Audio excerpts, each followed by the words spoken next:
Hey student, this is presentation number 9, to inform and inspire, the new education paradigm. And I have a couple of very famous people here on the cover. The first slide, one is the first female Nobel Prize winner. That was Marie Curie.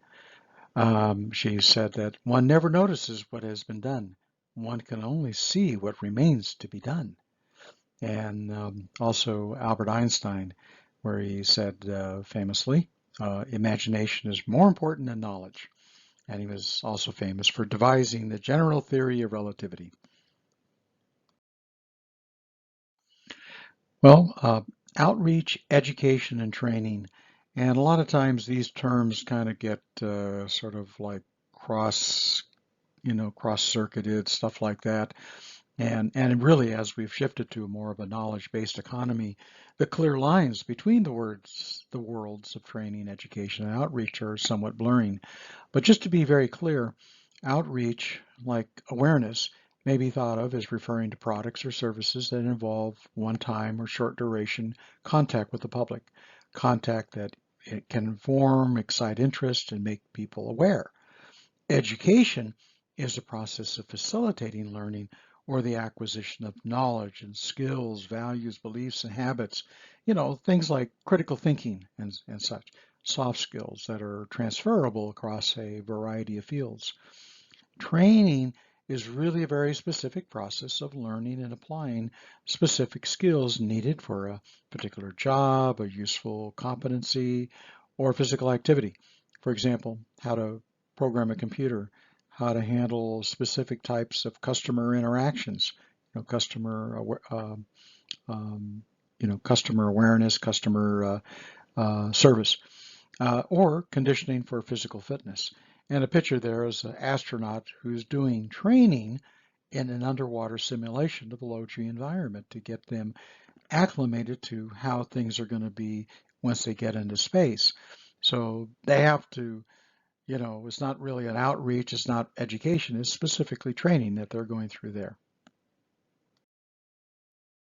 And speaking of awareness, there's really kind of a history of awareness. And you might say that awareness, excuse me, has started from more of a unprepared type of situation where people really didn't have a great idea. They didn't really understand and know. It was kind of eye-opening when we began to see the results of a lot of environmental issues and problems. It just didn't seem possible that things could be, of such negative consequence that it could really cause harm to people in the environment. So we were kind of in an unprepared mode, and that was pre-1970. 1970 saw us become, oh, you have to obey the law, pollution control compliance, more of a reactive type of awareness. Ah, I did something wrong, I got to do something about it now. And in the 1980s, it became more pollution prevention, more of a compliance. Yeah, I need to meet the terms of the law, and when we get there, we're kind of done.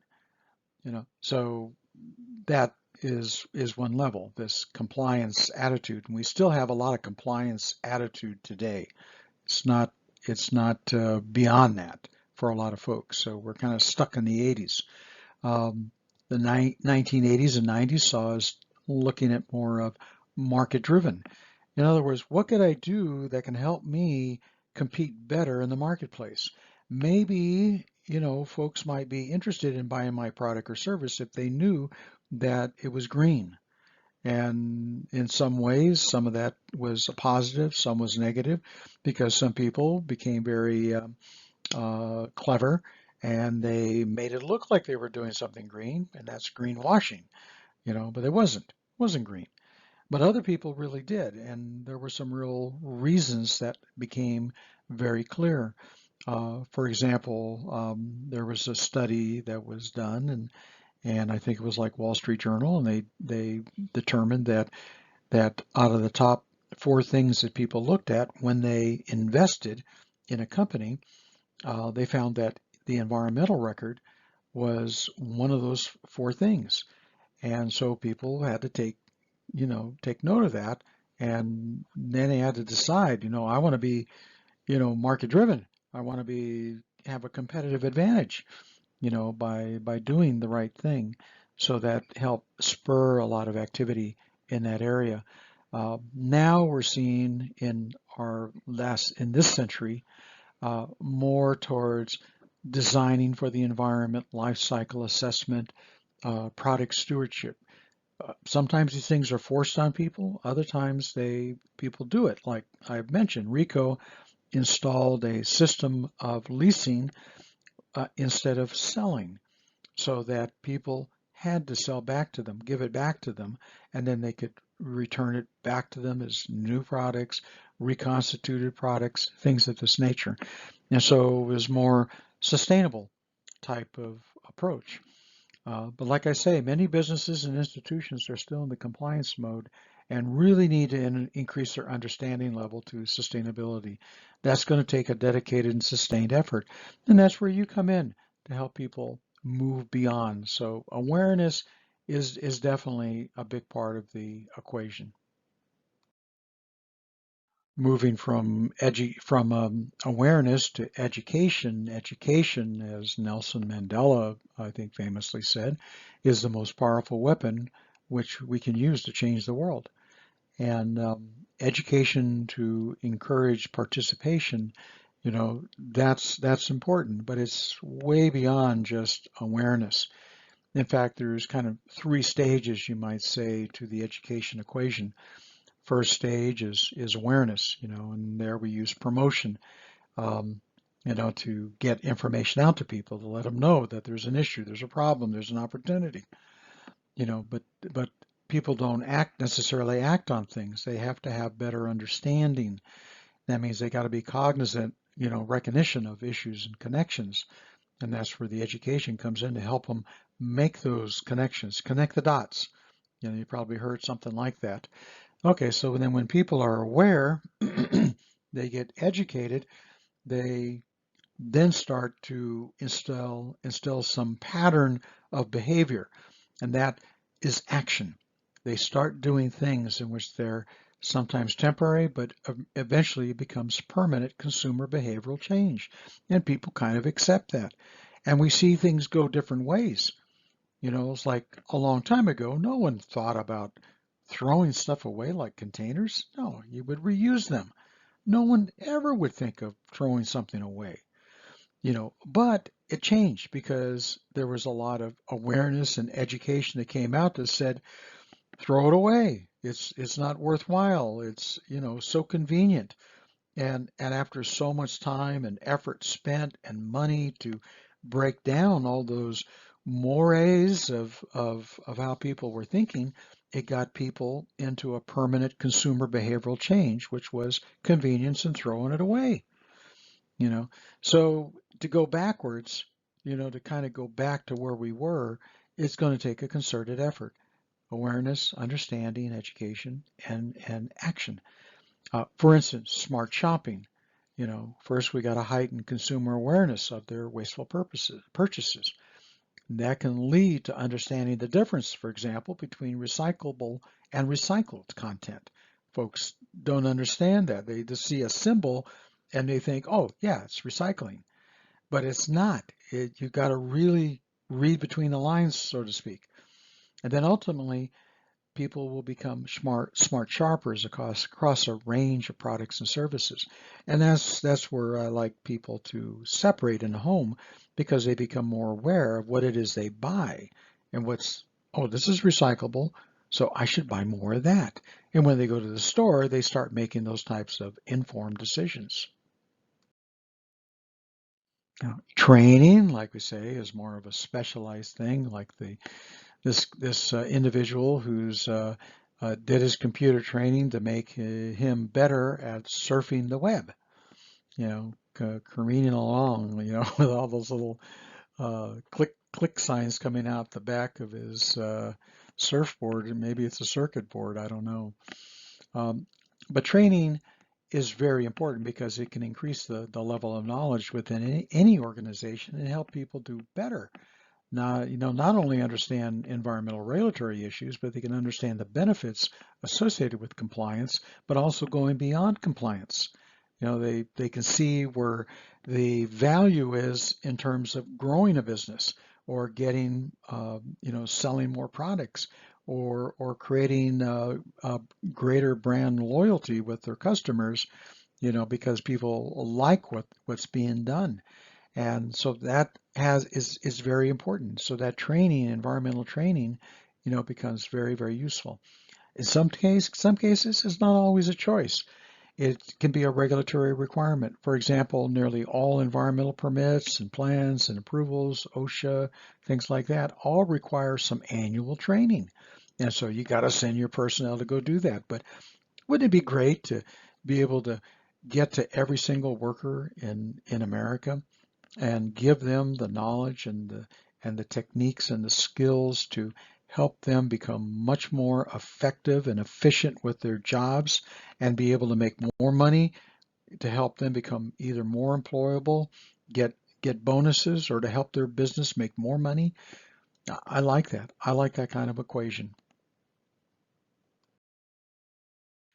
Of course, there's always issues that we come across, and we have to really be careful about a lot of different things. We can't just assume, what, ASS, UME, assuming things can do something kind of bad. So there are truth and there are also consequences. Um, some of these, you might say, truisms that come up, like all environmentalists are tree huggers or anti-progress. Well, I never thought of myself, even though I'm an environmentalist and I love hugging trees, I never thought of myself as anti-progress. I am anti-wasteful. I am anti, just creating stuff just for the purpose of creating things and more stuff. I'm not that. So how we define progress and how we define happiness, these are and satisfaction. These are things that are really important. So we have to be very careful about that. And also, I want to monetize sustainability. I don't want to put us back in the horse and buggy, age or back to the Stone Age. I want to put us into the future age, in which we can have our cake and eat it too. We can have a wonderful environment, and at the same time, we can have great economy and jobs for all. There's ego versus eco. Now, I got a couple of charts there, or not, maybe not charts, figures.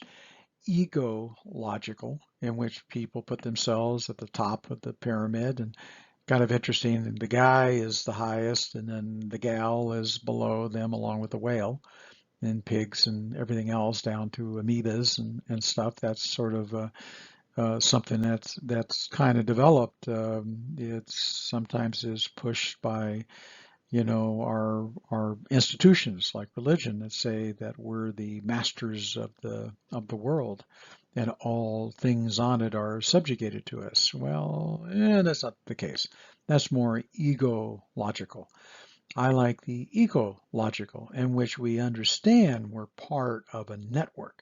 We're part of the circle of life, so there's a lot to be said for that. But I do want to say that there's also good ego.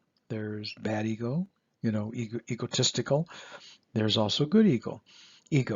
And if we didn't have ego, we probably wouldn't get out of bed every day, So you got to take the good parts and you have to, you might say, fill your life with those types of things. Eventually, all the bad things will disappear. They dissipate just because you're filling your life with a lot of good things. That's how you make change. Not that you're going to change. We can't change our natures. We can't change it any more than the leopard can change the spots on its back, But what we can do is that we can change our behavior. And we can change behavior by doing good things. Another truism, capitalism is bad, socialism is good, and vice versa. Uh, I kind of think that every system has its, good points and bad points. I kind of believe that well, not kind of, but I do believe that it's more of a framework of how we treat the world.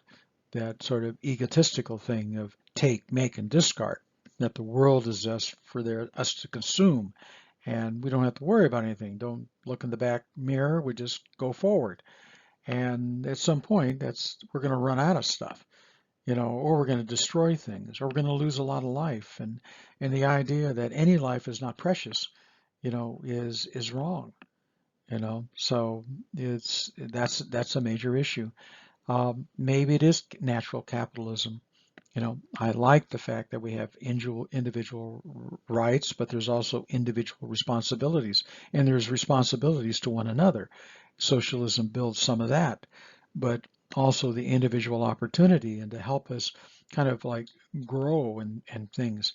Life should be equal at the beginning, and thereafter, can we guarantee equal result? No, but there should be equal opportunity. You know, Equal result, that's kind of our hard work and things like that. But we shouldn't get to the point where we allow greed and selfishness to take away from others. That doesn't work well. There's an idea that the government is going to protect us. Well, if we think that, we're in for a load of trouble. Because ultimately it's individual action. We can't prepare for all contingencies, but we can prepare for ourselves and how we react to the things that do happen. So individual action is very important. We have to protect ourselves. The police, for example, are there to protect and serve. Well, yeah, they're not there. They're not going to serve us. They investigate, but something goes wrong, they're probably not going to be there to help you. But hey, if something happens to you, they'll be there to help investigate and perhaps bring the wrongful party to justice. Um, Eco-education, the idea that eco-education should focus on children only. I hear this from a lot of people. Yeah, we ought to just be, slamming our people when they first come into grade school and stuff. Well, no, it really starts in the home, and so it starts with adults as well as kids and education. Anybody hear about continuing education? We don't stop learning. The moment we stop learning, we stop growing, we stop living. So we have to continue to educate, and eco-education is a very big, important component. Education without practice, the idea that we can just somehow absorb information reading it or watching it. Yeah, we can get some, and we'll talk about this a little bit more. Practice is really critical to learning in which we are able to apply what we learn, which means that we actually do learn. Ecology versus economy. A lot of people put this, as sort of opposed to one another. Well, do you want a good environment or do you want a good economy? What do you want? A job or the world? Well, wait a second. They're not like, asymmetric. They're not opposed. They are symmetrical parts of the same thing. They're all part of the same. So they're both based on ecology and economy. And both those things start with eco. Ecology is your house, and your economy is how you keep it in order. So we got to merge those things. And that's a lesson that a lot of people don't understand. And a lot of people think that they're somehow diametrically opposed. They're not. Another thing, the world needs saving. Excuse me, but the earth will still be here no matter what we do. It's us that needs saving, and the animals around us, because they're impacted by us. So if we're despoiling the environment with plastic everywhere, that really represents a major issue. And I have all heard it for years, integrated waste management, somehow zero waste, it still assumes waste. I don't like to use the word waste anymore. I'm tired of it. And I'm tired of landfilling. I'd rather use sustainable materials. It's material that actually materials represent energy and water and gases and labor and raw material, raw resources, everything.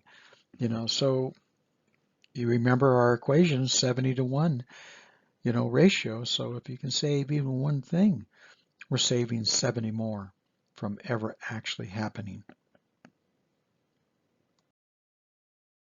One of my favorite individuals, he's always been a model for me, inspiration, Mohandas K. Gandhi. Some people called him Mahatma, for Indian for great soul. Um, he purported to say, be the change you want to see in the world. I mean, if you're out there, telling everybody else to do stuff and you're not being the change, well, that's sort of, asymmetrical. That's not in symmetry. That's, not walking the walk. You're just talking the talk and not walking the walk. But Mr. Gandhi, according to the Gandhi Institute for Nonviolence, uh, they haven't found it in any of Gandhi's writings, but the Gandhi family states that he was known to say this particular verse many times in his lifetime, and they believe it to be original with him. Be the change you want to see in the world. So, if anything, that's for all of you. Be the change you want to see. You want to make a change, make it start with yourself, and then make your sphere of influence, become those folks so that they see it and they adopt it and they're doing stuff and they go out and do the same thing for others. That's the way we build a movement. Funny movie. The code is more of what you'd call guidelines than actual rules. But rules are indeed very important. And I have 5 of them here that maybe you can take to heart. One is that before you start doing something, you got to plan it out. You got to look, like if you're going to take a trip somewhere, whoever thought about just run down to the car and drive off, where are we going? I don't know. Where do you think we should be going? No, wait a minute. Are we going for a day? Are we going for a month? Yeah, we got to plan. Got to plan first. Then we act. And then when we do plan, what are our goals? We talk about this in the next video, but challenging goals are very important. If things are too easy for people, there's no sense of accomplishment. And no sense of accomplishment means that it's not worthwhile. It's sort of like when things are free, people assume that it's worthless because it's free. It's priceless. If it costs a lot, it must be very worthwhile. So there's some motivation there. And unfortunately, some people take that to the extreme, you know. But if we have challenging goals, not impossible, but something that people can feel like, we're at 10% diversion and tomorrow or half a year from now, we're going to be at 50%. Oh my gosh, how do we do it? People will feel accomplishment. And accomplishment will beget even more accomplishment and will help us move on a pathway of zero waste because it's always about continuous improvement. And that's why I say inspiration and perspiration, inform and inspire. And if there's no work in it, if you don't have at least some type of perspiration, you're not working hard enough, and you're not gonna feel like you got something out of it. No pain, no gain. You've heard that before? Okay. So that's an important component. Now, there's also, I've talked about individual responsibility, but there's also group responsibility. Everybody, kind of gets hammered by, you might say, the industry interests saying, you didn't take your container back. It's those bad consumers. They don't recycle. If they recycled, we wouldn't have any litter. We wouldn't have any plastic in the ocean. Bunk. It's not just a situation of individual responsibility. How about the individual responsibility of the company of the head of the company to make sure that their products are safe and not going to be prone to be thrown away by anybody. So we got societal responsibility, group responsibility, as well as individual responsibility. But if everybody doesn't, oar their, paddle their oar in the same direction, we don't get anywhere. So it's really important to both have the individual as well as the group responsibility. So when companies like Ricoh, for example, they want to encourage individuals to take responsibility and to do stuff, but they put it within the framework of a group. And so if someone does really well within a department, but the group as a whole, the department of whole, is losing, everybody loses. You have to, excuse me, you have to get group responsibility as well as the individual responsibility. And then we want to have the idea of practice, practice what we preach. And then finally, assess our performance through metrics and reporting. Now, the practice, I put that in, with a yellow thing over it and also on the right-hand part of the slide, because practice is a very important component and why I emphasize why we need to have source separation. People need to separate at the curb and in the businesses. We can't allow haulers just to take it all and they practice it, put other people who are very poor and can't afford any other kind of work than to go work separating other people's trash. You know, that's ridiculous. So learners, according to the learning pyramid developed in the 1960s by the NTL Institute, 90% of what was learned when they teach, or learners, excuse me, learners retain approximately 90% of what was learned when they teach someone else or use it immediately. So you do something, you learn. Learners retain approximately 75% of what was learned when they practice what they learned.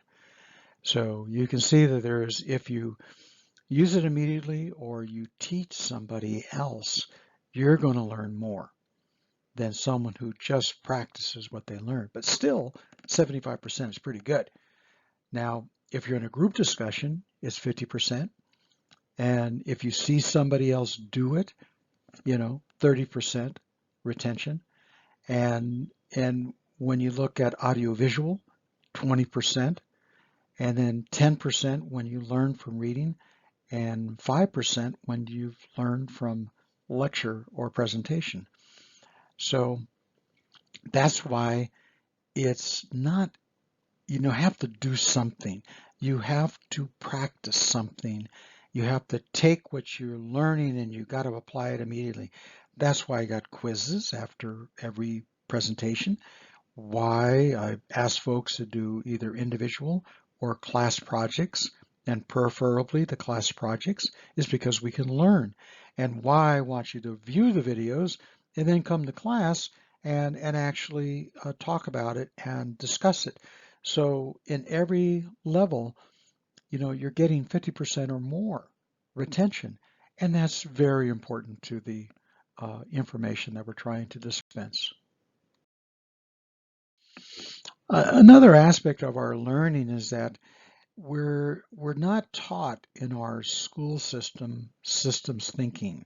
We're actually taught competition, and we're taught facts, isolated facts, and we're supposed to integrate all those isolated facts. And we're taught competition.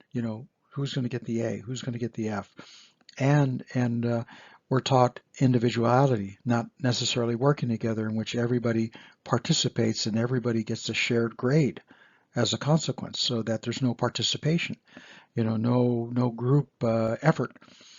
So we're not taught to think in systems thinking mode. And a lot of times that's what we see at our elections. People don't think systemically. They're thinking emotionally. They're thinking based on, I heard something, it sounds good to me, and therefore I'm going to vote for that yahoo. it's, you know, and both sides. I'm like, my gosh, I can't believe we have the people that we have running for the highest position in the land.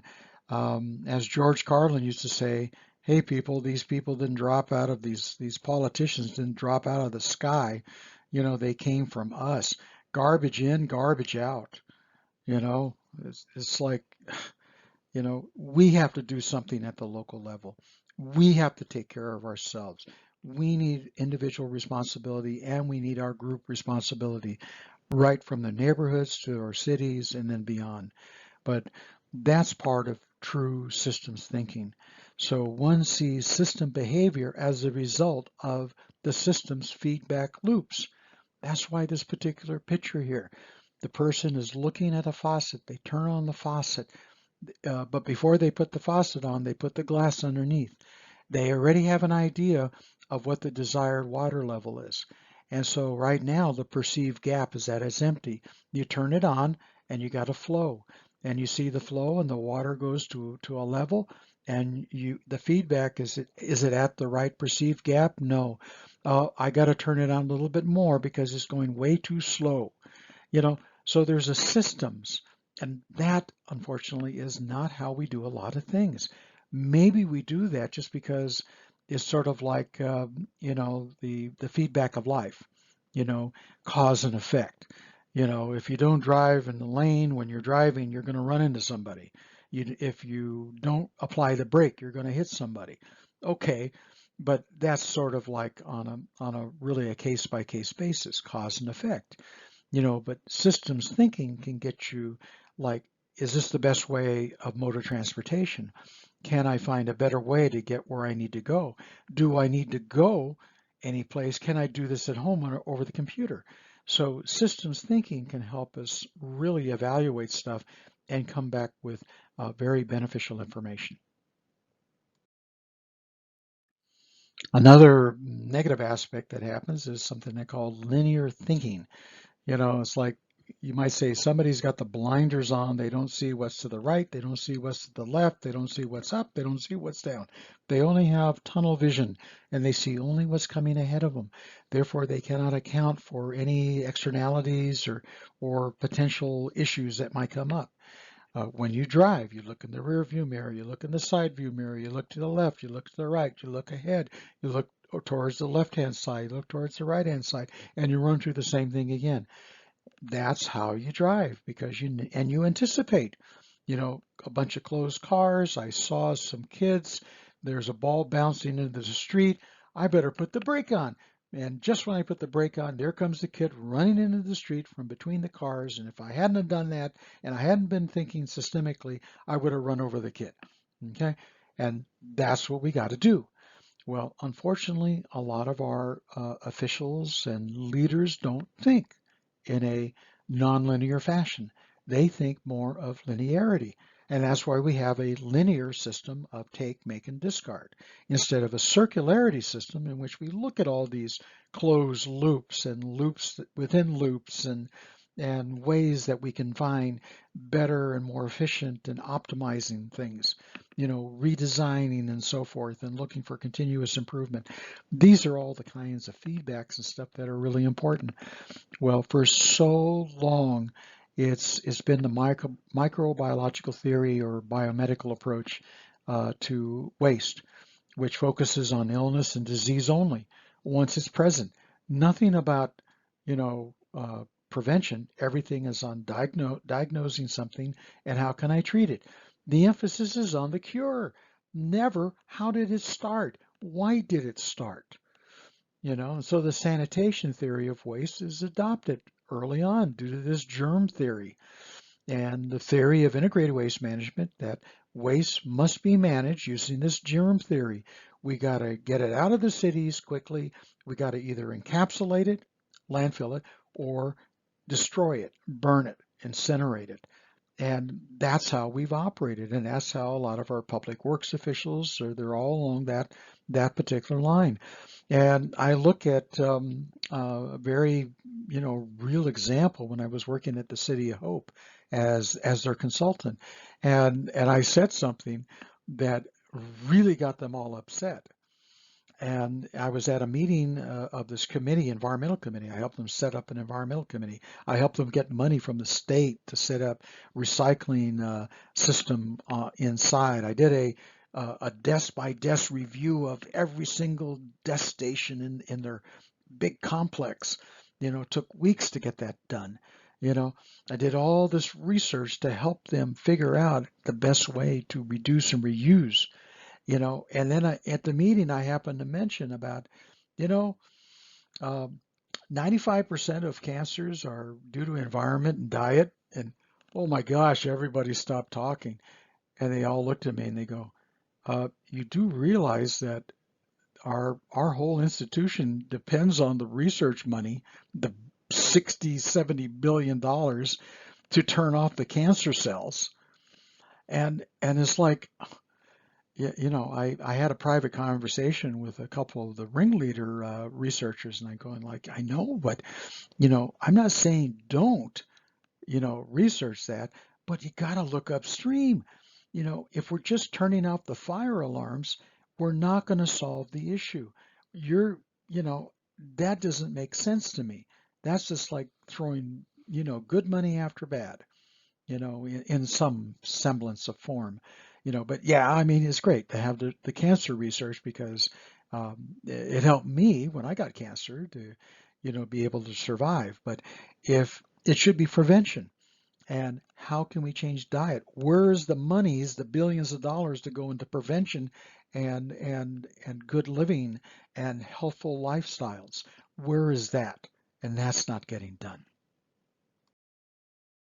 Now, as part of this non, linearity, this circularity of vision, is more holistic thinking.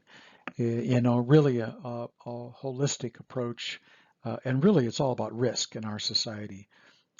Everything is kind of like determined on the basis of risk. There's a chance that you might be killed in an auto accident. There's a greater chance of being hit by lightning than killed by a shark. You know, and a lot of companies make decisions on people saying only 1 out of 10 million people are going to die from our beverage, so it's okay. And in fact, a famous story was where a car company, the Ford Motor Company, made a decision that they knew that the Pinto would blow up at like 5 mile an hour collision in the rear end. They still went ahead and did that car and started selling them, even though they knew that happened, because someone did a risk assessment and said it would cost more to recall and change the design and do everything than it would be to pay the lawsuits from the people that died. And to me, that's not really holistic way of looking at things. That's really siloing people and siloing functions and departments. you know it should be rather organized with the intention of optimizing risk management performance. I also take a look at how EPA for years took a silo approach to dealing with Superfund risks of contaminated properties like brownfields, of which there are 500,000 in the United States, and it really resulted in a wholly unsatisfactory outcome. After billions of dollars, the number one thing they did was to cap and monitor sites, something like, I don't know, 95%. A few got dug up, and what did they do with it? They put it in another landfill where they would cap and monitor. So that's the first solution. Except it doesn't deal with the problem. It just keeps it there. And you hope that your systems are not gonna fail, at least in your lifetime. If it gets to the next lifetime to the people down the road, let them deal with it. No, that's not the way to do it. Now, EPA even wrote in its report of all the different technologies, compost came in number two. Okay, actually the best method in my mind, because it actually treated the problem and solved it, but it's rarely used because it takes too long. It takes too much effort. You gotta really spend the time to do something, and some people just want to cover it, bury it, monitor it, and sell the friggin' property. And that's what happened with the LA Unified School District. They ended up buying a lot of properties that were old brownfields that had been covered up. And what happened? Well, kids started getting sick. They did some studies. Oh my gosh, that stuff was coming through the surface, through the capping, and it was affecting the kids. And this happened in mostly poor communities, in poor neighborhoods with poor schools. And as a consequence, they had to shut down the school and dig it all up. It just ridiculous. So including externalities and long-term costs and benefits can actually have a demonstrative positive impact. Can you imagine if the cost of digging up something and handling it after the fact, the lawsuits from the kids and families and the building that they put on the school system, it's just like that's just ridiculous, just ridiculous. Okay, so given that, okay, now we want to get into public education and outreach. We have probably the most important thing that we can do in this country is to educate people, because most people are not educated. We have some of the most ignorant people in the world that live in the United States. And I know this because I visited so many places in the world, and I have wonderful conversations with people all over the world. And I come back to this country, and it's like, I don't know, right, left, conservative, liberal, doesn't make any difference. People don't get it. There's just a high level of ignorance, and they just believe whatever they're told. Again, because they're not taught how to think. So we have a really big issue of how to help people to understand, and so that makes the job even harder because we're working at cross purposes with our entire educational system. My gosh, the state of California spent $6 million producing a wonderful environmental educational program for grades K through 12. And they don't use it because they didn't plan for any money to get it out into the schools. And teachers are told it's reading, writing, and arithmetic. Forget about this nice soft stuff.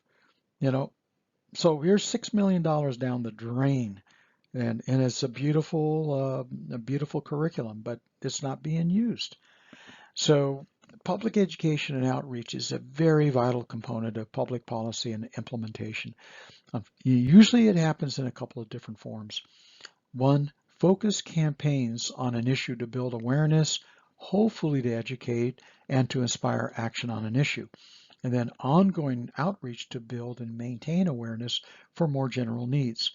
Now, as communications have changed in society due to the advent of Internet of Things, amid the decline of the broadcast and print media, the approaches and desired impacts and outcomes have also changed. So a lot of folks that do public education and outreach have had to go back to school. Look at Santa Monica College. Most professors here weren't prepared for this pandemic and had no idea how to do anything online. Fortunately for me, I don't know if I do a good job or not, but nonetheless, I was prepared for this.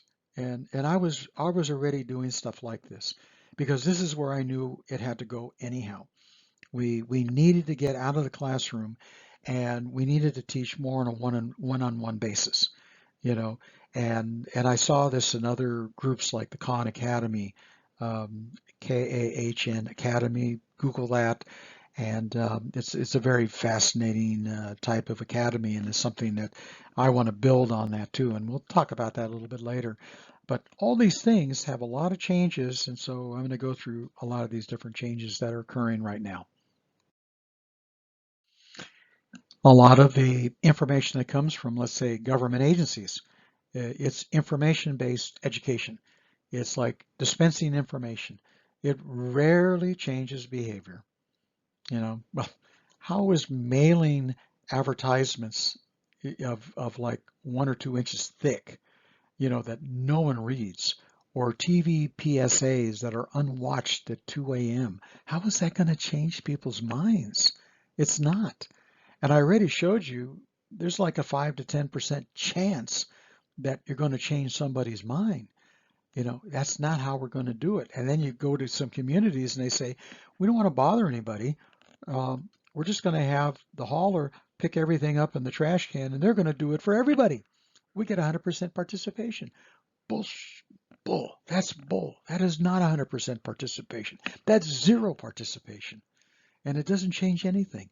I can show where source separation actually creates a dividend of source reduction so that when people separate and recycle, their waste stream starts to decrease. But in those communities that don't, and they're just black bending it, and somebody else does it for them, their waste continues to grow. That's a fact. Well, paraphrasing a little bit of Gandhi, creating the change you wish to see in the world. It's community-based social marketing. And I know if you were in RRM2, you got a good healthy dose of community-based social marketing. So I'm just going to just touch on it here, and then I'm going to touch on some of the variety of different aspects of it because I'm a practitioner of community-based social marketing. That's been my business and stuff. Okay, so it's an approach to achieving broad sustainable behavior in our communities. It's combining the knowledge from psychology and social marketing to leverage community members' actions to change behavior. It can be done individually and it can also be done as sort of the group, getting influencers to do stuff and, and being in front of the people when they're searching for things, on the internet. You have to anticipate and know what you're going to do, in order to be where people are going to need you. Okay. So you have to engage audiences in active, non-intrusive prospect and customer conversation manner. And a lot of it depends on understanding the perceived needs of existing customers. If we think that people are going to be swayed by a picture of a poor little polar bear on a block of ice with no place to go, I'm sorry, but that's going to get 5%, 10% of the people engaged. The sheer bulk of people, they're going to go on with their lives because it doesn't impact them. It doesn't mean anything to them. You got to be where they are, just like this picture of a city street. Our message has got to be as ubiquitous as this street. I kind of look at it as like Wall Street is the issue or the problem, and here is Main Street. We got to make this Green Street. All right.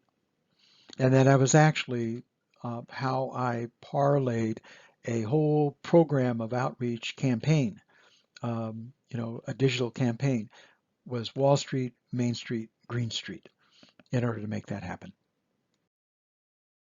5 things to know. Okay, so if we're going to do this, community social-based marketing, we got to know some things about what we have to do. We got to select behaviors to change. What's kind of like, pick your poison or choose your fight, or here's where we're drawing the line in the sand type of thing. You got to identify something that's egregious and try to deal with that. And when you can do something like that, you can accomplish something and people can recognize accomplishment. There was an accomplishment for a lot of people to do recycling, but recycling was never the answer. It was an excuse to keep producing more stuff. Okay, so when recycling failed, which we knew it was going to fail, because it wasn't being done right. So when it failed, people became like very, disheartened and frustrated. It's like, why did I do this? A famous thing, a famous story I recall, and I remember talking with a lot of people about it because people are asking me, I recycle my green waste. I put it in the green barrel and off it goes. And I say, that's not enough. And I said, do you know where your green waste goes? No. Where does it go? It goes to the dump. What? What do you mean it goes to the dump? Yeah, it goes to the dump. They take it to the dump because composters can't process it for the price that the dump, discounts green waste. They take it, they they grind it up and they layer it like it's dirt and they put it right into the landfill. It's called alternative daily cover. Oh my, you mean I'm separating this stuff and I'm paying extra 30% more just so someone can throw it away? I said, look, there's a better way. What's the better way? They ask. I said, well, you don't have to grow the lawn if you don't want, or you can grass cycle and leave it on the ground. You don't even have to pick it up. You're lazy, leave it on the ground. It's fine. Or maybe dig it all up and create xeriscaping. Or how about growing your own food? You could grow your own food. You could save money, not have to go to the store as much. All kinds of stuff. You know, or if you want to, if you're the kind of person that wants things green, well, go out and buy some fake lawn. You know, and I can tell you, there's money that's available, and in fact, many agencies were providing, either discounts or they were providing actual, you know, money, small, consumer grants to help pay or defray the cost of doing these types of wonderful things. And like I say, um, in Diamond Bar, I had people, a quarter of the population were doing backyard composting because it was going to put money in their pocket. Okay, so select the behavior, and then that's what you're going to want to change. Identify and motivate good behaviors and benefits. Like I said, put money in the pocket. Everybody will go along with that. If you can save people money, you can put money in their pocket, all those things, you're going to find a ready audience for that. If they got to like think about it, or it's going to cost more, or it's just a nice thing to do and they're going to save the polar bear, it's not going to be a program that everybody's going to want to do. Okay, just not. Select appropriate social media tools. You got to pick the right tool for the right occasion. You know, um, if you're going to a special function, you don't show up in a bathing suit unless it's a particular type of function. But you go to a wedding, you don't show up in a bathing suit. And you don't go with a wedding outfit down to the beach unless you're, getting married at the beach. But anyhow, neither here or there. You got to select the appropriate social media tools, and we'll talk about some of these social media tools. And then you got to pilot the strategy. You know, a lot of times people think they got it, they spend a lot of money, and then they get no result. And they didn't pilot it. They didn't see how well it worked. So you got to do some piloting. It's a lot of times in business you do the same thing. You call it trial balloon. You try a sample. You go to the store, for example, or pre pandemic, and somebody's got a bunch of stuff stuck on toothpicks, and they say, try this. You try it, and oh, that's pretty good. I like that. Let me have some more. Oh, here's a whole bag of this stuff, and you go buy it, and so that's like piloting your strategy. The idea is that you kind of give samples and you help people, but you need to try things out and see if they're going to work. And then you want to do the broad scale implementation, but you got to back it up with monitoring. You got to have the statistics, the metrics, so that you can see what you're doing and where it's working, where it isn't working, and why. If you just don't follow up and don't check on things and things start to break down, you have no idea. It's sort of like the check light of public education. Like the red light is on. I don't know what's wrong. This is check engine. It could be anything. No, I want to have a water gauge, a temp, a oil gauge, and other stuff. I want to know what's happening. And so that's why we want to do that kind of monitoring.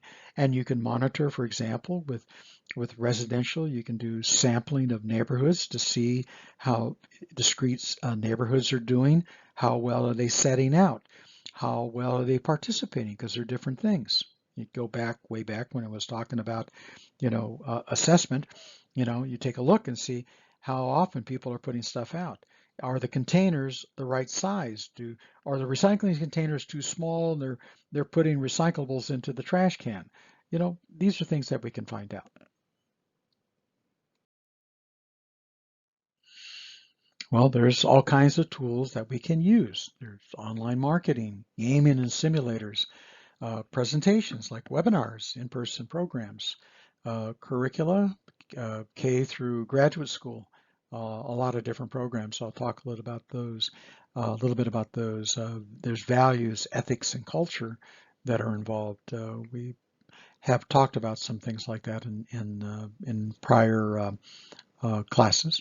And then there's a real world practice. You know, there's some things called like zero waste labs, research centers, individual projects, and even businesses have found that from simple experiments and working with the community of their employees, they were able to find great results that occurred. Well, online social media marketing can be a very powerful tool. Um, you got to really understand the internet. And it doesn't mean you got to chase after people. You got to be where people are going because there's traffic all the time. Every day, billions of people visit the internet, and they're many times looking for things. Are they on Amazon Prime or are they just doing a general search? And then how are they making that search? How do they access the internet? There's a real science to this, and Google has made it their business. It's a scientific business for them. They understand this stuff very well. Now, it just happens that my organization at the time, I was a Google certified technician, and I actually taught Google, not myself, but my partner did, on how to optimize their marketing program with all their customers because we were doing a fantastic job with optimizing for our customers, on the internet. And I'll tell you a little bit about that in a moment. But you want to build a marketing framework. How is it that you're reaching out to people? What kind of messaging are you doing? Is it video driven? Is it word driven? Are there what's your segmentation of customers? There's a whole host of things that go into marketing and media. And I've even I taught a class early this year in 2020, um, prior to the pandemic, and actually taught media and marketing and talked a lot about these different things. So I'm just kind of giving you the highlights and stuff like that. But you want to build your marketing framework, however that's going to be.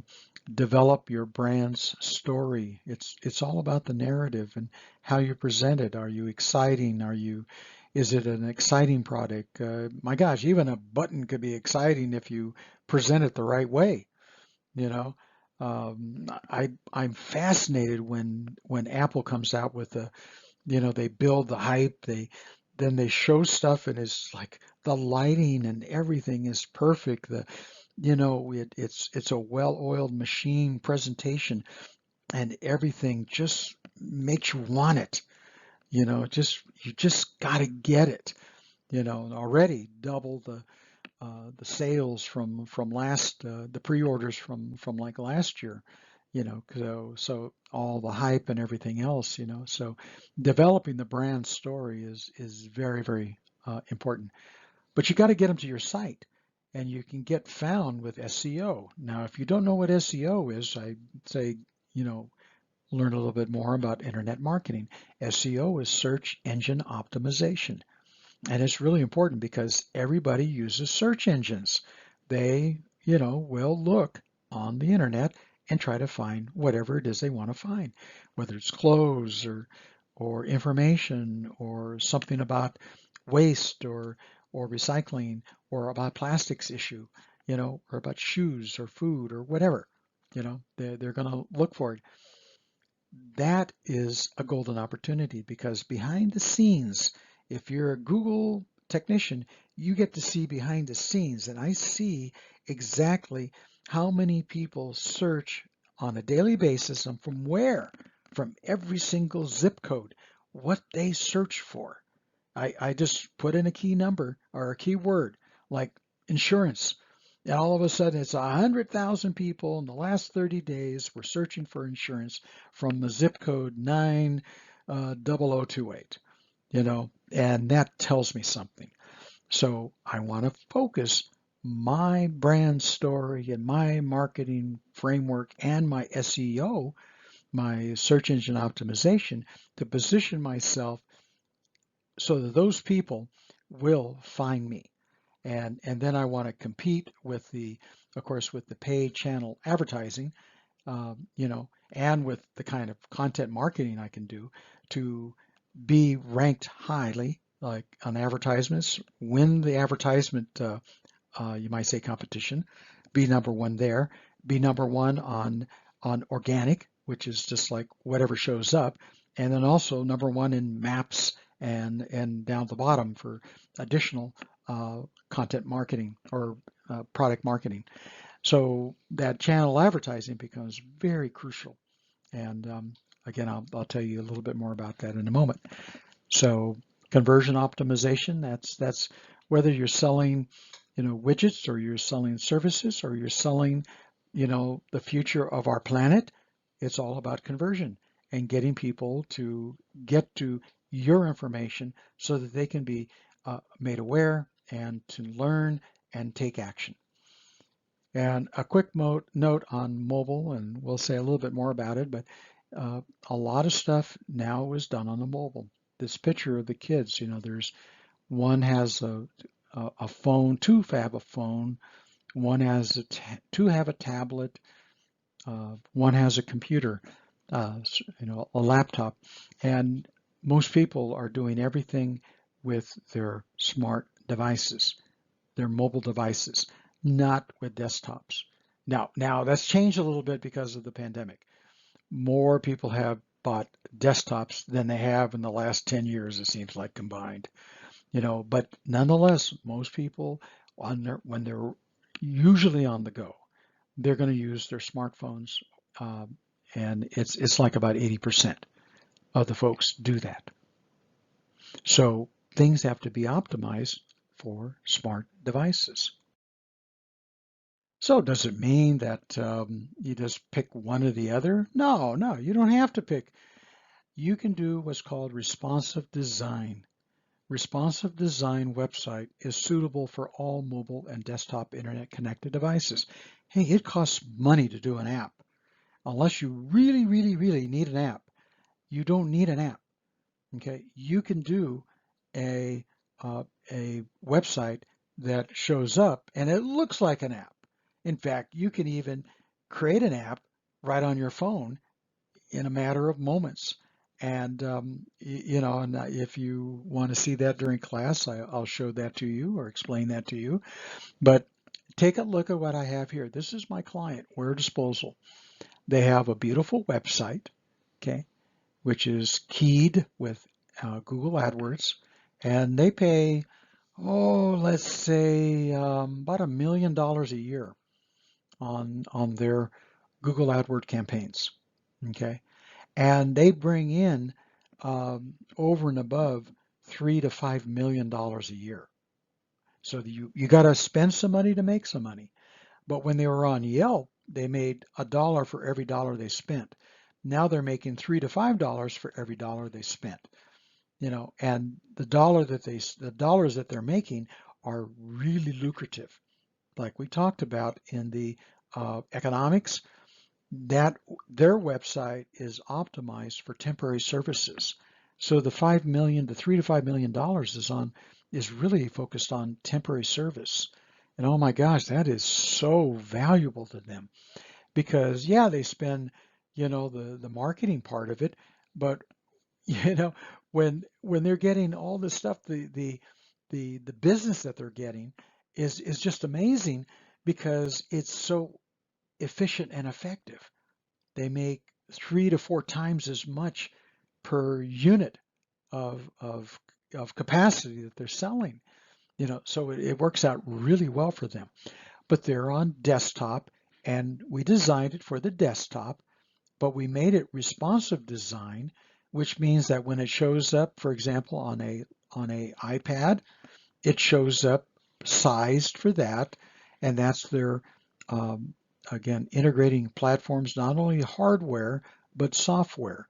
Okay, they're optimized for Facebook, and so they put a lot of stuff on Facebook. That's where they put a lot of content, and they get a lot of people that click and like, and then they want to see something, and there'll be a video, and they'll click on the video and whoosh, takes them right to the website.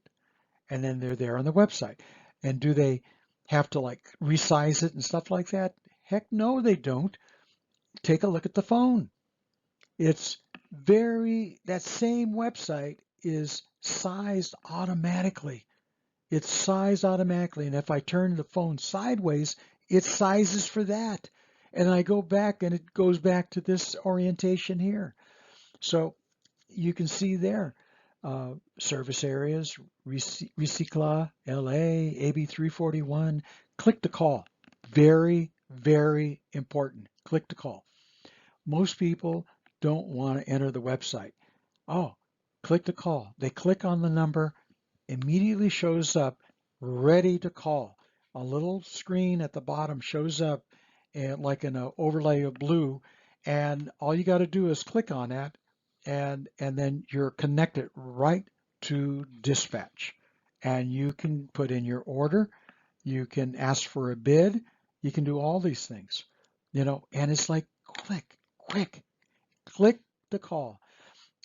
A friend of mine used to say, business used to be brick and mortar.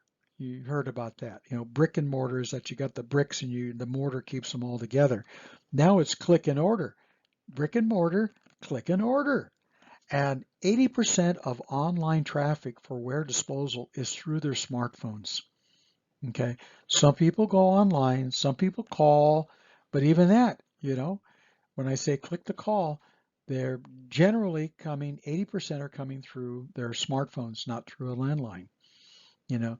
So if you come through a landline, that means you got to like find them somewhere and then make that transition from where that information is and dial the number. Okay. But you don't have to do that. You can just see it right on here. So you're, if you're doing a general search, their advertisement may show up 1, 2, or 3.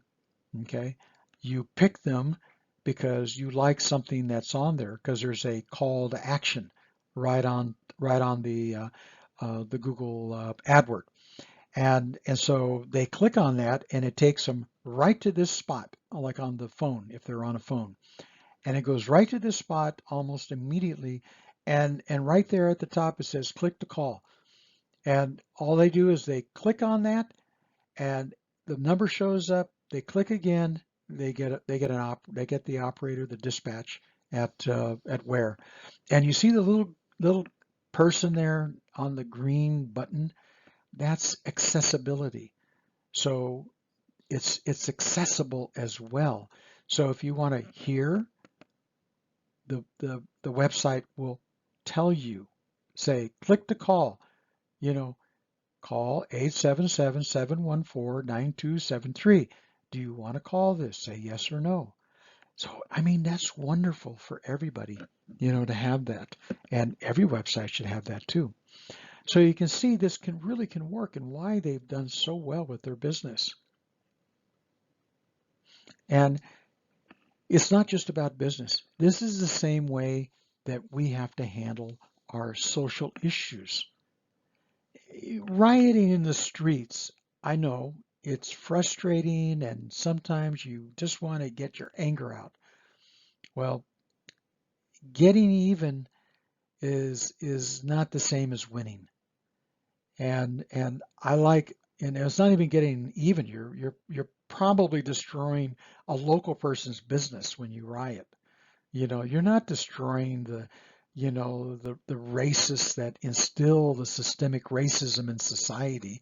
No, you destroy the local person's business who probably is your same ethnic, group. So it's like, who are you really hurting? You know, no, we need to do this kind of stuff to make it easy for people. They can find us and they can get the information or they can take action and they can do stuff that they need. This is the way you run a revolution. Well, how about a little shameless plug for Santa Monica College? You're in the RRM program. I like to suggest that you take our free, not credit courses in sustainability, systems, and technology because, hey, they're there. They're free. Now, there's no credit. non-credit, but you get certificates. And there's 3 certificates, and each certificate consists of 96 hours each, and they're all online, just like this class is all online. And we have 3. So now we're going to really promote these to a lot of businesses everywhere. This to me is the beginning of how we change the working class, how we change business in this country, is like to promote this to a lot of businesses. So, I have plans for myself and for a learning academy that I am developing, and I'll talk a little bit about that in a bit. But this is very a very important thing, and so you can be a sustainability assistant or sustainability services technician or sustainability and organics aid. And the thing is that you'll notice that each certificate starts with SST NC 901 fundamentals. So if you take fundamentals once, then you can take any two courses like 902 and 908 and get a certificate. But then just say you wanted to also take organics. All you need to take is 905 and oh, it should be 909, not 900, but 909. I'm sorry. I'll have to change that. Not for the video, but it will be changed for your PDF. Okay, but no, this is a great program that took us a year and a half to build out. Okay, so please, I encourage you to take advantage. Well, if you're not interested in Santa Monica, there's also other online curricula like greeneducation.us. I work with that organization, and it's online courses, self-paced learning, virtual classrooms. You're learning at your own pace, at your own place, at your pace, at your place. And you learn the tools of the trade. You learn about warm and right sizing and waste audits. Step-by-step instruction makes the process very easy. And with greeneducation.us, you can connect with the experts without leaving your office and have access to training in real time. You can get certified with them, and more people are beginning to recognize that the information is really good and very useful, but it does cost a little bit more. It's probably more to get certified in this organization than it is to get certificates at Santa Monica College. Um, I like to talk a little bit about this online gaming because people spend 300 billion hours a year, I think it is, something like that, playing games, online games, whether it's computers or phones, mostly like on the phone, and they spend a lot of money.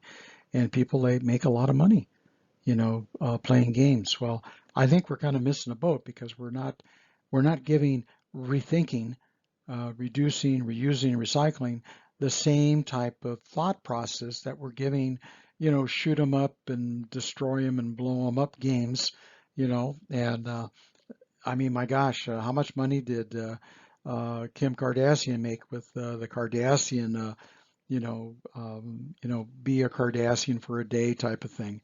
There's opportunities out there. So for the Department of Public Works, I got a small contract to develop this back in, oh my gosh, almost 15 years ago. And this is still online and is still good till the end of this year. After that, Flash isn't going to operate anymore, and I'll have to they come back and redo these things, and maybe I'll approach them and say, hey, let's redo it again. But the idea here, there's 2 games. What's waste, what's not. It's a sorting game. Do you know what's recyclable and what's not? See how quickly you can drag the various items into the correct container. I played this with city council people, with business leaders.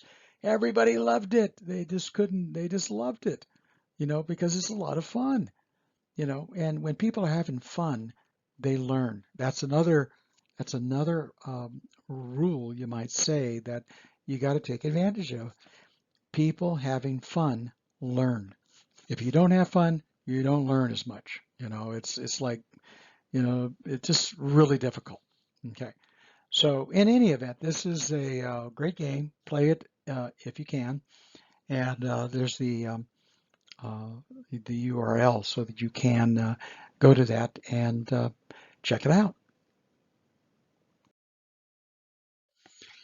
Well, besides business, there's also values, our personal and societal values, our ethics, and our culture. And just like the Pope there says, together we pledge our commitment to raising awareness about the stewardship of creation. Yeah, we got to kind of live it, live it, you know. No shoes, no shirt, no shoes, no dice. From was that Fast Times at Ridgemont High? Spicoli. That was years ago. I'm dating myself there. But people have been writing a lot, zero waste lifestyle, minimalist lifestyle. I really like minimalism. Some people don't like minimalism, but I happen to like minimalism. And I've spent my last 10 years ridding myself of a lot of stuff. And I tell you, it's hard. You grow attached to things, and it's hard to get rid of stuff because I've been a lot of places on the earth, and sometimes I got stuff just because it was someplace that was really unique. Like I have a little boat fashioned out of rubber tire scraps that I got in the Bahamas. It says Nassau, the Bahamas on it, painted up. It looks like the Bahamian colors and stuff. How can I get rid of that? I don't want to get rid of that. So I gotta keep that. I got a lot of things like that, and I thought, well, one day I'll have a museum. I am a museum. But anyhow, these are some of the things that you could maybe take a look at. Look for the zero waste lifestyle, minimalist lifestyle, get away with, away from clutter, and then the zero waste office handbook. How can you foster a zero waste culture in the office? Because those are things that really need to be done. But I tried to do that too years ago, over almost 15 years ago, with the Green Street scene. Remember, I said Main Street, excuse me, Wall Street, Main Street, and Green Street. The idea was that we were transforming society. And I was taking all this type of information, literally hundreds and hundreds of pages, and lumping them all together into a CD that people could put in their computer, and it opened up a whole vista of all kinds of information because it was interactive, CD interactive, and it was a one-on-one experience. It wasn't like talking to people. People could do stuff. They could play that game. They could do a whole bunch of things. They could find out about a lot of stuff. And there was music, and there was, entertainment. There was just a whole host of things. And people, and anywhere they moved their cursor on the screen, it would develop all kinds of information. Little things would flip around, and popcorn would come out, and just all kinds of fun things.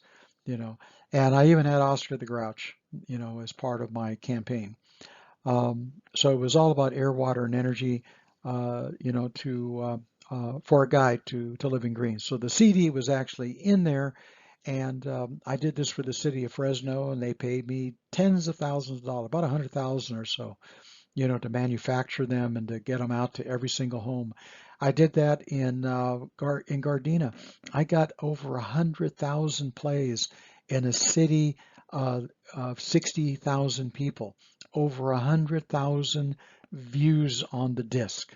That's how many times it was put into computers. So not everybody was playing it, but enough people were playing it, and a lot of them were playing it again and again. And there's still probably some people are still playing their Gardena's Green Street scene. So I did that for like maybe a dozen cities, and actually had money from Department of Energy to help pay for this, as well as a lot of other sponsors like PG&E and many others. City of Fresno, for example, they paid for all the mailing, and also paid for advertisements of their program in the city. Well, local government has a fiduciary responsibility to outreach and educate and make people aware of the stuff in their community. Just like San Diego adopted the zero waste plan. Well, how many people saw, the story on Channel 10 at 5:07? Not that many, and these days, who watches TV? Okay, it's all about streaming, and there's no advertisement generally no ads. So how do you reach people?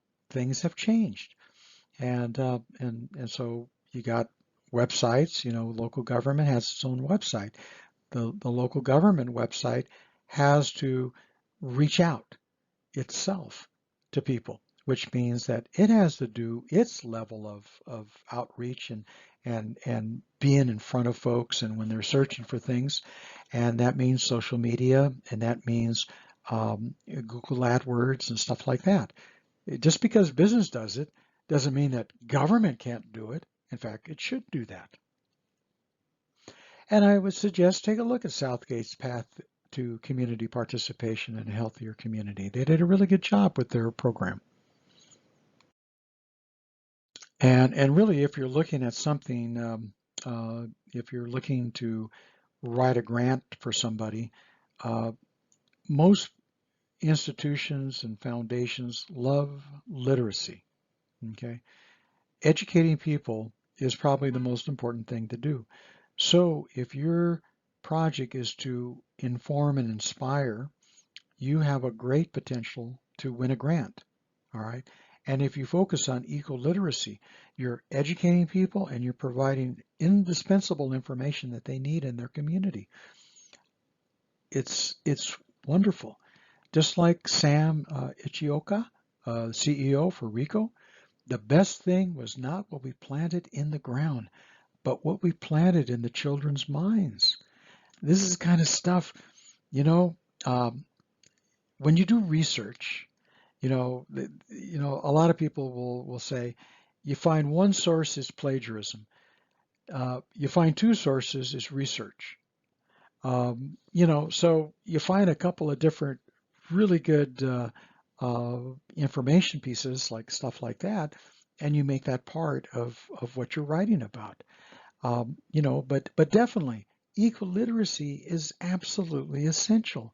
And it's probably the greatest thing that we could do these days, especially as individuals for one another and organizations can do to help raise awareness and help people to survive and people to find their way and find a new lifestyle and new work style.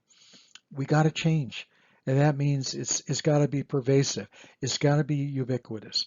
And there's not enough being done right now. So it's opportunities abound. Zero waste events can be done. A zero waste event, or a ZWE, as some people have nicknamed it, is one in which the event organizers plan ahead to reduce solid waste from the event, reuse various elements such as banners and posters and things like that. And they also set up zero waste stations for recyclable and compostable materials. Get rid of plastic cups and have paper cups. Well, collect them back and make sure they get either recycled or composted. Food scraps, away from landfilling, you got to compost, like in the picture there, the zero waste station, composting plastics and cans, paper and glass. There's no trash. All right. We don't want trash. Take away the trash. I did a wonderful bunch of events. Congresswoman Maxine Waters, a good friend of mine, she came to talk at my event for the city of Gardena. Only you can save energy. Your action matters most. That was something that I coined with my partner from that organization, and we were funded by the U.S. Department of Energy. And she came and talked about, my disc campaign on how people could save money and how important it was to save money, especially in a lot of communities, that you could save money and buy other needed things by saving money. Like, why throw away $5,000 a year in wasted food, wasted energy, and all this stuff if you could save that and buy the things that you really need as well? Get a better car, do better education, things of that nature. So she did a wonderful job, and I've always been very thankful for her to come to that event.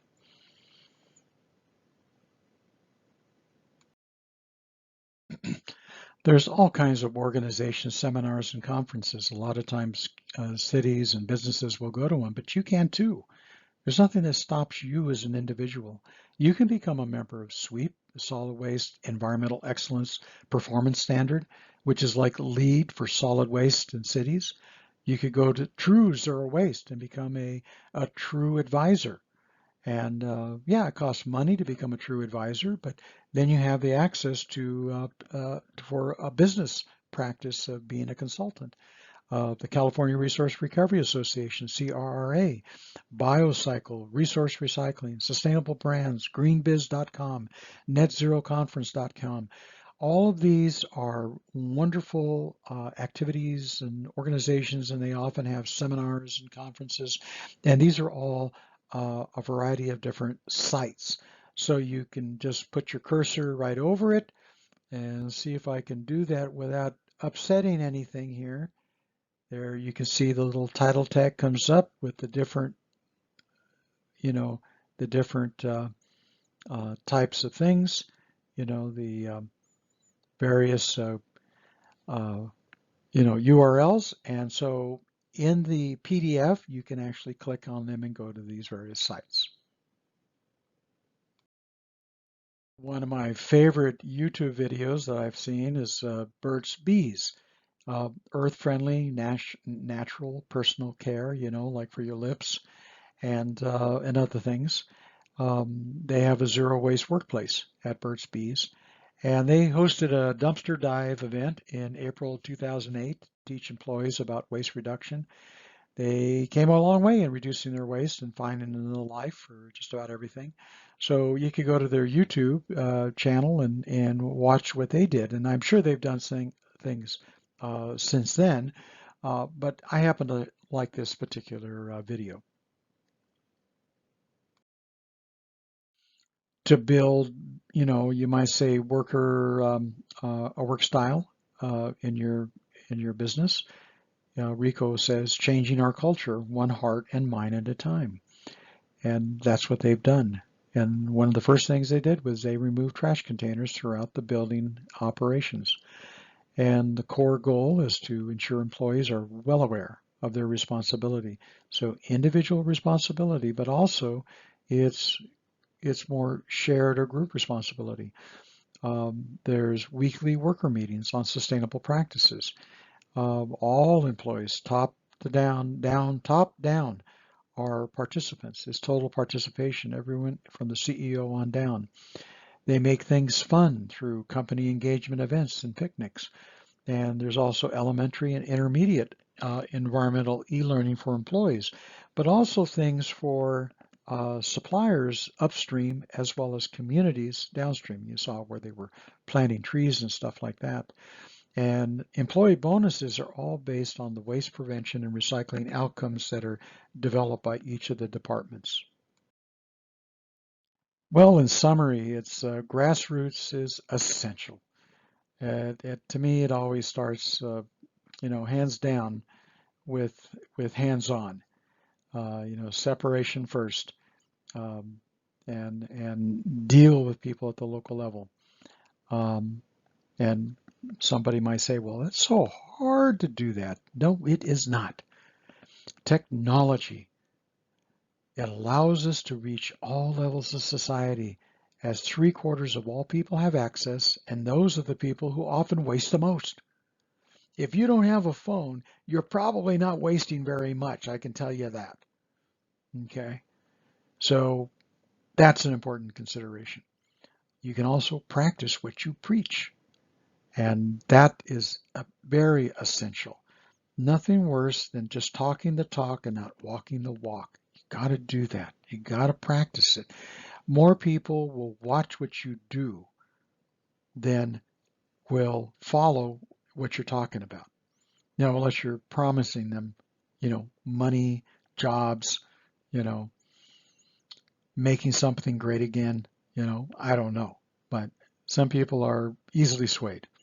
Okay. But practice what you preach. And that's a really important point. Okay. Look at our leaders. Do they practice what they preach? Well, I guess sometimes they really do. If they're a jerk and they practice being a jerk, well, they are what they are, They practice what they preach, you know. So anyhow, I won't get on that soapbox, but what I do want you to do is give whenever you can. Give, because I tell you, you're going to get a lot more in return. I have received so much into everything I've ever given. And people say, well, why do you give your ideas away? Why do you give your secrets away? I say, if they were really secrets, most of it just common sense. But if they were really secrets, you know, I would love it if people were practicing it all over and people making a lot of money with it. That would be terrific, but they're not. So I'm not going to worry about it. I'm just going to keep giving and give until I can't give anymore. But it has to be fun. It definitely has to be fun. I got covered by the LA Times. I was on the front page of Section B, which was the second section. And it was like on their, they have the national news, and then the Section B was the local news, you know. And there I was, bingo, right on the front. And it was me with my game, Recycling USA. And the caption was, recycling is fun, you know. And so they covered my game because of all the things at an event that I was at, and there were hundreds and hundreds of people all hawking all kinds of stuff.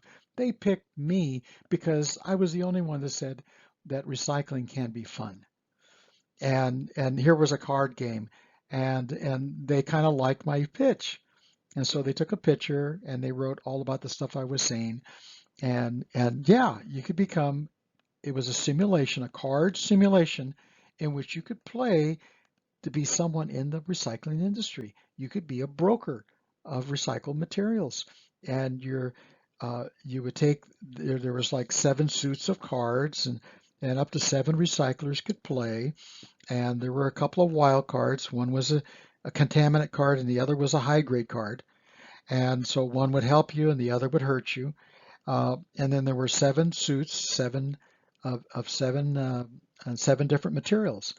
And the value of each material was like kind of set in real life. Aluminum was the highest value, and banana peel was the lowest value for compost. Just like real life. And everybody is dealt a hand of trash. In other words, like you get mixed material. That's all trash is mixed material. Sometimes it's complicated material, but generally you're mixed so much glass, so much paper, so much aluminum, so much, organics and so forth. And so you got a hand of trash. And the object of the game was to sort through your trash hand and then trade sight unseen with the other players in with no turns. It just was wild west. Once someone said recycling market is open, everybody started trading. You had to trade 1 card for 1 card, 2 cards for 2 cards, 3 cards for 3 cards, and you could just trade. And when finally somebody got all their cards in one hand to be one material type, they would throw their cards down and say, I recycle paper, I recycle glass, you know, and they would get the point total.